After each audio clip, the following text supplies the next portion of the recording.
Good afternoon, ladies and gentlemen. It was late 2004. I had just been to the Athens Olympics, where I had suffered a very disappointing failure. One day, I received an unexpected letter.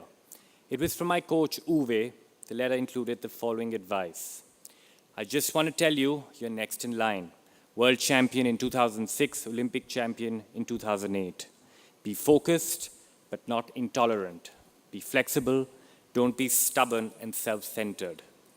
Know what you want and make sure you get what you want. Be a pro. At the end, it's only a game, but it's also the best school of life. Never look back, always ahead. Dealing with that disappointment of Athens defined the rest of my shooting career. Receiving this letter was a turning point of sorts because it reminded me why I was in the sport, what I dreamt for, and what it meant for me to follow this passion. Ladies and gentlemen, I am honored to have been invited to address you at this wonderful graduation day event. My thanks to the VidyaGyan Leadership Academy for making it possible for me to come and address all of you.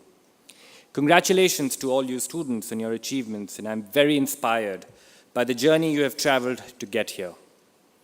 I'm even more excited about what lies ahead, how you will all grow, live, express yourselves, and contribute to others' journeys. This is the power of dreams, your dreams. Having completed my career after 5 Olympics from Sydney to Rio, I now look back on my 20 years in sport, the years when I followed my own dream, found my passion, and gave it the chance to express itself. I want to take this opportunity to share some of my personal experiences with you. I may be different in age from all of you and at a different stage in life, but as fellow dreamers, I think we also share much in common. Not that long ago, at least I would like to see it that way, I was just like each of you, full of unfulfilled potential and a story yet to be written. Today, besides a few medals at home, what remains are memories and relationships. I would like to tell you about 5 relationships that made it possible for my dreams to come to life. Every young athlete, especially a reluctant and unfit one like me, needs early mentors. I was fortunate to have 2. One taught me shooting under a mango tree in his own unique style, and the other taught me little things about life. But together gave me confidence and belief and built the desire in me to be good, to attempt to be great. Colonel Dhillon was my first coach. Amit Bhattacharya started as my academic tutor, but became a guide who I could talk to about just about anything. Both these gentlemen were amusing but strict. They supported the big things, like fighting with my teachers to give me time off to compete, to the little things which together got me the freedom I craved for. Each such act was quiet confirmation from them that what I dreamt of could be done. The colonel smartly tempted me with fame.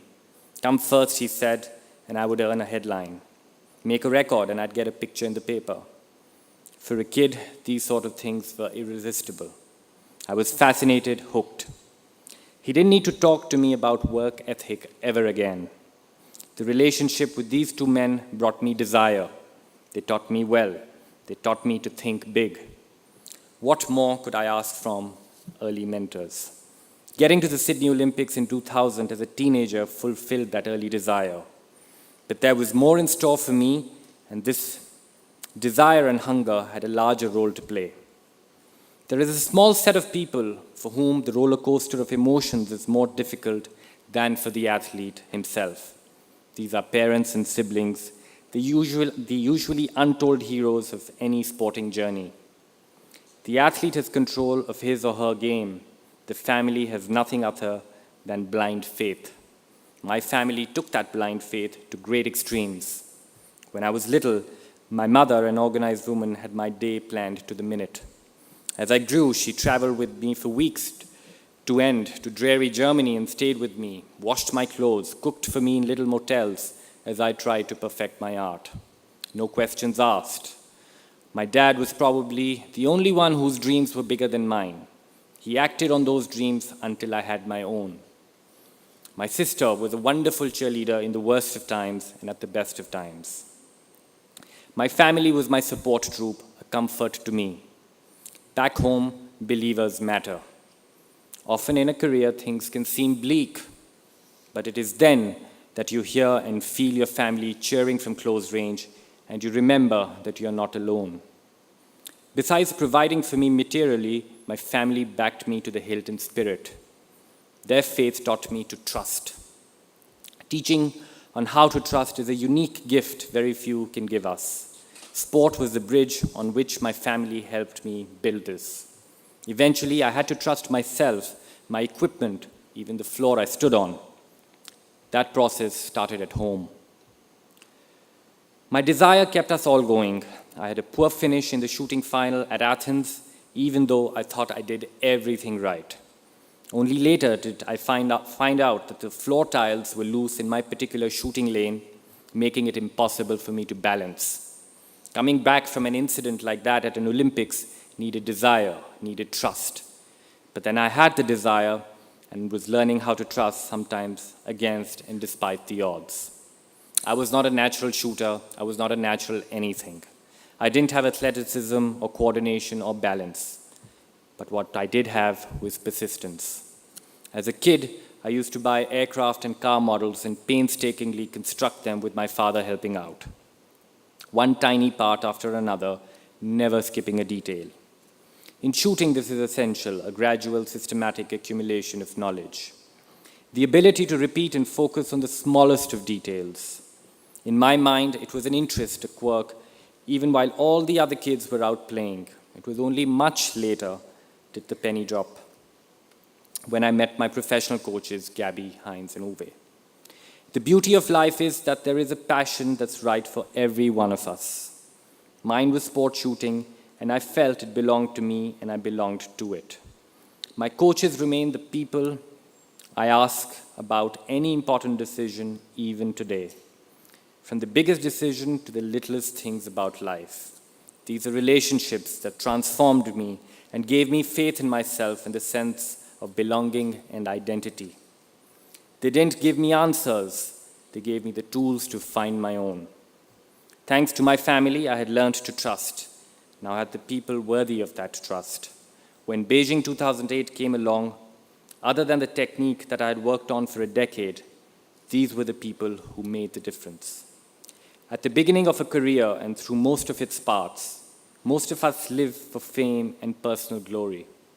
But once those are achieved, you realize that they are actually transient and less exciting than you thought. What is timeless is the respect and affection of others, and most importantly, self-respect and loving oneself. These are the fourth and fifth relationships I wanted to share with you today.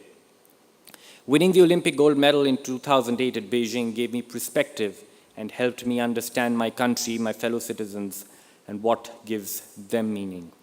In the feedback and congratulations from my fellow Indians, I began to recognize that personal achievement has much greater and broader significance. When it remains as potential, it is very personal, but ultimately achievement itself is about more than oneself. It is about bringing desire, trust, and belief, and making it count for others. I broke a long-standing stereotype that Indians weren't good enough for individual Olympic gold. And today I can feel what a difference it makes to other athletes and the entire system in India. Naysayers and cynics will persist, and they do have their own role to play in any career. But there is also an overarching belief and change of mindset. My gold has come to life, and it is not mine alone. My passion, sport, helped me recognize my role in my larger context and gave me an otherwise shy and reserved person a way to connect with others. This event today is one of those occasions too. After winning gold, I was still a seeker, and it took me two more Olympics to hang up my boots before I knew I had given it my all. London in 2012 and Rio in 2016 closed a loop and gave me what I was seeking for the most. Not another medal, but self-respect and closure. Once again, it was my sport that gave me a lens to know myself, my body, my mind, my emotions, to make them work for me and to know what I wanted of myself. I left the sport when I knew I had nothing more to give. I finally had my self-respect. Ultimately, that was the largest prize of all. Greater satisfaction than any gold medal could give. Honestly, the only thing that gives me nightmares today is to think what kind of person I might have been had I not been a professional shooter. Today, I'm excited about the future, what the future holds, and with my foundation and its partners, I provide scholarships to other young sports people who dream about Olympic success and need the little bits of support that can make all the difference. It is still part of my journey because once you've received, the acts of giving and passing on takes on so much more meaning. I hope I can make a difference to others in the way my support group did for me. The platform of sport gave me special relationships and experiences. These gave me a view into myself and an opportunity to grow, learn, and evolve. It is the greatest part of finding one's passion and then finding the people who will be there for you when you pursue it. Each of you will have different interests, and you have the wonderful support of VidyaGyan, who have lit the fire within you. As I end this afternoon, I would like to appreciate all of you for having that self-belief. It will make all the difference.